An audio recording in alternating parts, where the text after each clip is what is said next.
স্বাস্থ্যকর খাবার মানে যে স্বাধীন তা কিন্তু নয়। আজকে আপনাদের সঙ্গে শেয়ার করব স্প্রাউটের একটা নতুন রেসিপি। এটা যেমন সুস্বাদু তেমনই স্বাস্থ্যকর। এর জন্য প্রথমে নিয়েছি কলা বেরোনো মুগ কড়াই। আমি এটাকে এক রাত ভিজিয়ে জল ঝরিয়ে একটা এয়ারটাইট বক্সে দুদিন রেখে দিয়েছিলাম।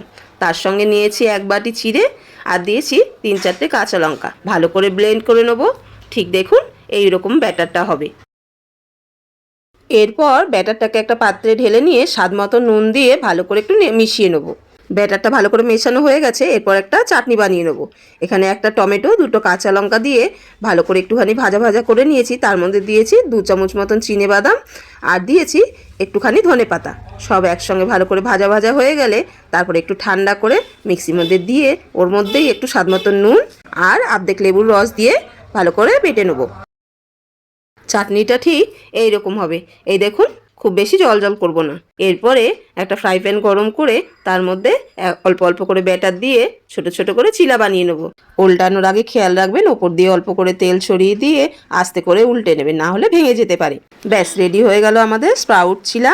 আমাদের চ্যানেলে স্প্রাউটের স্যালাডের রেসিপিও দেওয়া আছে, আপনারা ওটা খুব পছন্দ করেছিলেন। আশা করি এই ভিডিওটাও পছন্দ করবেন।